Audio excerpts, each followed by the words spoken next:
Hey friends, happy Tuesday. Thanks for joining us for Unscripted on 13 Plus. I'm Anna Orsini. And I'm Carson Courier. Thank you for joining us this morning. Kind of some huge developing news that happened overnight. We had it as late breaking news last night on 13 News. But we know an opponent of Pima County Sheriff Chris Nanos in the race for sheriff has been placed on administrative leave. First brought to you as late breaking news last night, 13 News was told that Heather Lappin, you see her there, an employee for PCSD for almost 20 years, could be facing criminal violations. Now, at the same time, we know that Sergeant Aaron Cross has also been placed on leave. And although they were both notified yesterday, PCSD has told us that the incidents are unrelated. Now, Sheriff Nanos couldn't elaborate on the reasoning behind the decisions, but he told us, quote, "What was reported to us is very concerning and that the issues are egregious," end quote. So we do want to take you over to our website now for Heather Lappin's response, because we did reach out to her, and so you can find this up on our website right now.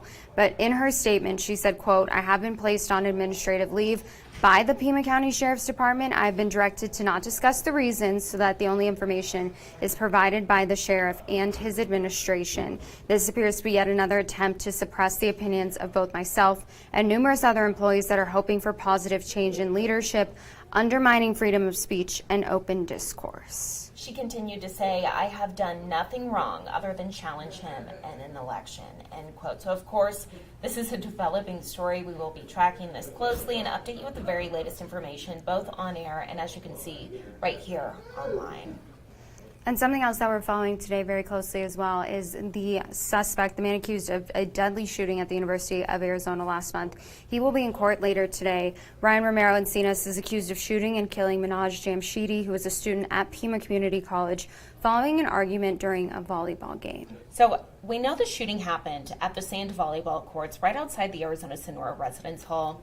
Romero Encinas has been charged with first-degree murder and is being held without bond. He will appear in court for an arraignment that's happening at 1:30 this afternoon. We will be there. We will let you know exactly what comes out of it. But yeah, you can see that video right there, right before that shooting took place at those sand volleyball courts in front of the Arizona Sonora dorm. I know Coronado dorm is also over there. So hopefully some answers, some more information this afternoon. Of course, we will be the first to alert you. Yeah, make sure that you follow both those stories on our website. Now, a story that will make you happy today is, of course, our weather. After a very, very hot start to the month of October, things are finally shifting a bit heading into the end of your week, which of course is very welcome news. We want to bring in 13 First Alert meteorologist Mallory Schnell.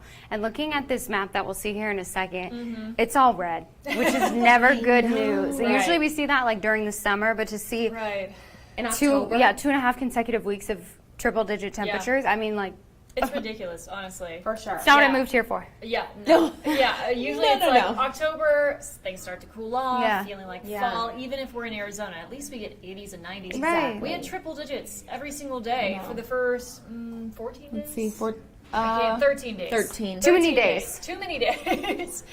Definitely. Yesterday, we only had a high of 96 degrees, and I could feel that difference, honestly, by the evening hours. 96, so of course, still, I think 9 degrees above normal, but not record-breaking, not triple digits, so we're getting somewhere. And we will have more of that this week. That cooling trend, it's sticking around. So expect highs in the low to mid-90s Tuesday, Wednesday, Thursday. Our climate normal is 87, so we'll be above that for the next couple of days. And then finally below it, starting on Friday, 82 is your forecast high.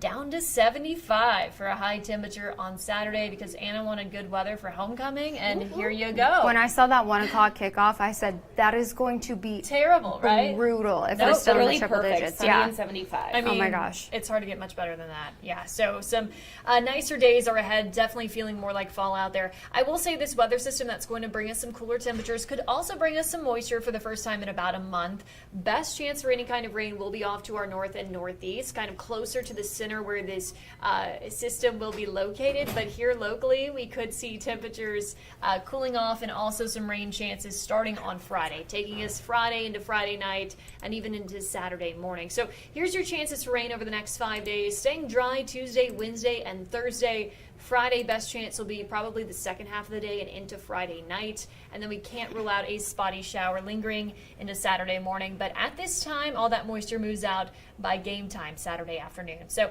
here's that upper level pattern change. It'll be subtle at first and then more drastic Friday into Saturday, all thanks to that little circle there. That's called an upper level low. So that's going to bring us those cooler temperatures, that chance for rain as well. It gets pulled back in to the north by early next week, allowing us to heat back up into the 80s and 90s. But it does come with a catch. Those cooler temperatures and rain chances wins. That's usually the case when we see a big drop in temperatures. So breezy a bit Wednesday, Thursday. Highest wind gusts will be on Friday.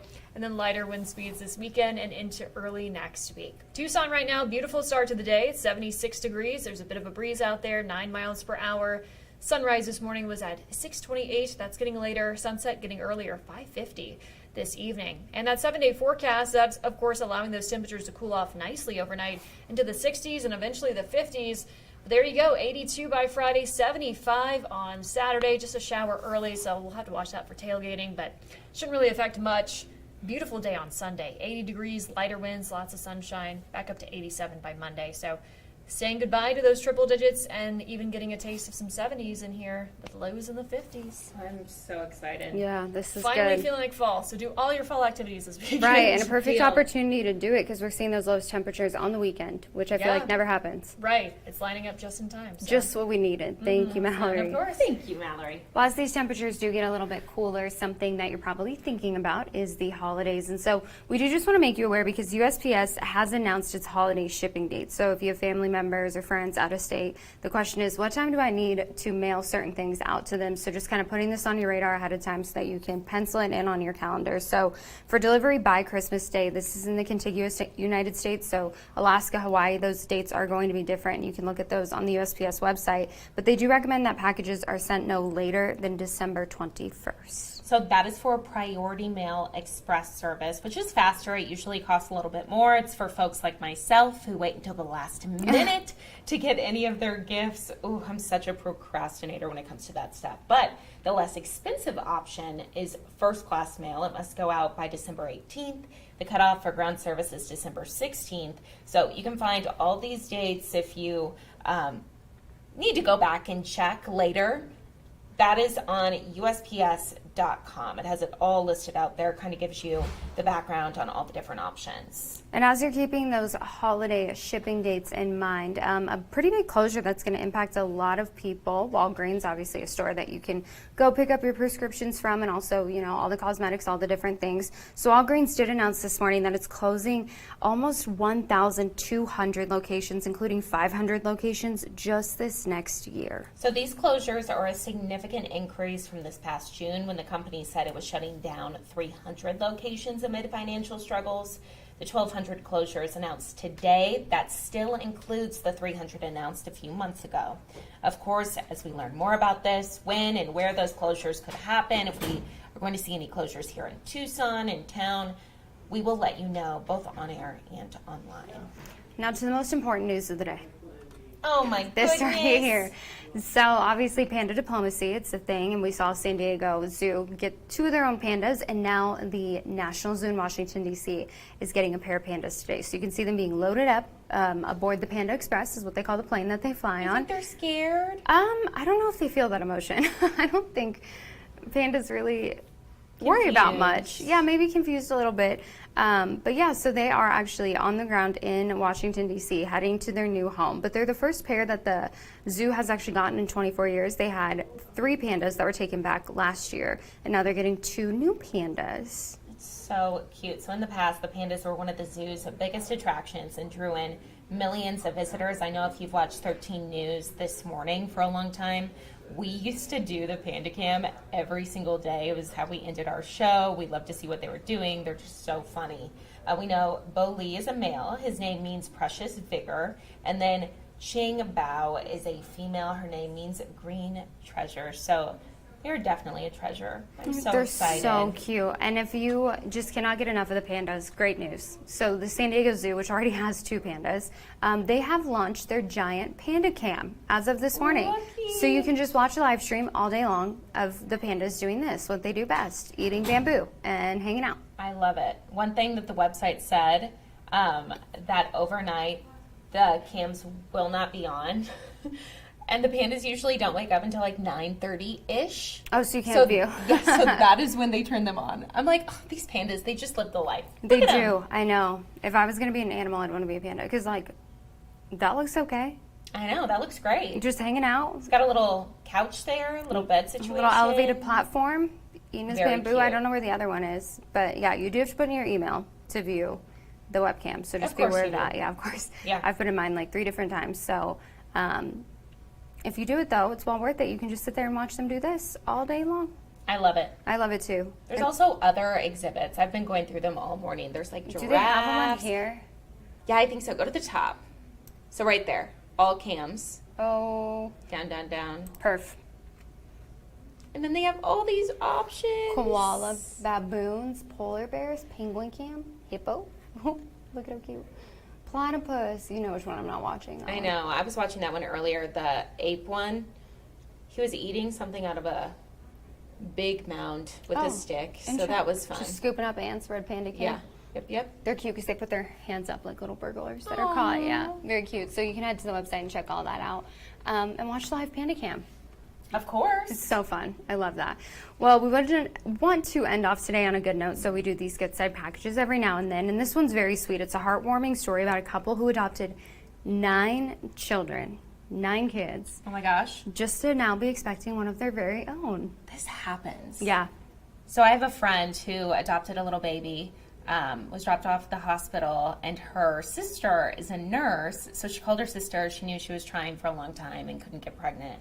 And so she went and she adopted a little baby. He's so cute. His name's Beckham Crew. And then she got pregnant.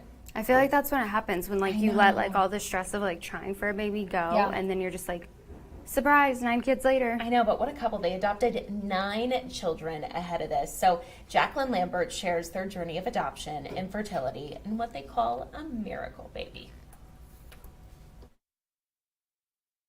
For CJ and Alicia Hodge, adoption and foster care have always been passions of theirs. My mom was not a foster parent by any means, but like there was nothing growing up that there was an extra kid living in our house for a couple weeks, couple months, a couple years, like, you know. Yeah, I'm a sibling of 6, and so my parents, 4 of my siblings are adopted, and so it's just kind of always a part of our lives. It's a journey they are familiar with, but their path is one they could have never predicted. Those things that I was teaching preschool, and a student came into our facility that ended up needing like a safety plan kind of thing, and so we were kind of launched just out there into that world of the need for foster care and foster and adopted families in our community, honestly. So that started our journey, and we got licensed, and it became a blur after that. Over the years, the couple took in about 25 kids as foster parents. The Hodges would then make forever homes for 9 kids,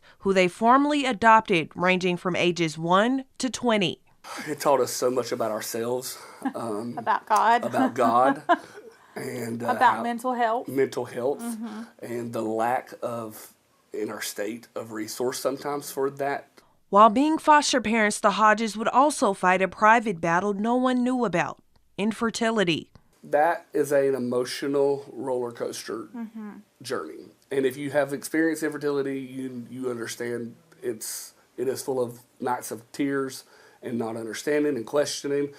When everybody else around you can have babies, but you can't. After a miscarriage and trips to the doctor to find out what was wrong, the couple paused their journey. Then their youngest adopted child came to them. But their story doesn't stop there. When they least expected it, a miracle came they could not believe. I need to give you something.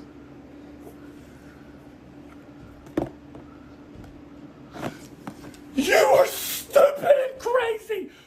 No! Are you serious? Alicia's video of her husband's reaction garnered over 4 million views on social media. It gave them a platform to share their story. They hope people see the power of foster care, along with this message. And that, no matter where you're at in your journey, enjoy the journey. And that you'll be able to look back and you'll see the purpose. Don't despise the tears. That miracles I keep saying it, miracles are real. They happen. And when you least expect them. Their miracle baby is expected to make its arrival in November. In Enterprise, Jacqueline Lambert, your hometown news leader. I guess after Christmas. Well, his reaction there kind of says it all, doesn't it? It's so sweet. The sweetest story. Yeah, he was in like absolute disbelief. So congratulations to them, and thank you for all that they've done. I mean, bringing 9 kids into your family, just absolutely incredible. Exactly. So, and now they'll have a 10th, who I'm sure will be very, very well loved. I know. Well, be sure to join us for Unscripted on 13 Plus tomorrow. And remember, you can watch live newscasts on 13 Plus. Download our mobile app so you can get all those videos right there on your phone. You can also join us on Android TV, YouTube TV, Apple TV, Amazon Fire TV, and Roku. And of course, you can go to KOLD.com/livestream. Just make sure you press channel 2. You can watch live at local late-breaking events, both here from 13 Plus, also 13 News. Thanks so much for joining us today, you guys. We appreciate you being here. Have a great rest of your Tuesday. Get out there and enjoy some of these cooler temperatures, looking at a high of 93 today. So not too bad considering what we've dealt with, and then a cool down by this weekend. I'm so excited. I know. Get out there and enjoy it. Well, thank you all so much for tuning in. Make sure to tune in tomorrow at 9:30 for another episode of Unscripted on 13 Plus.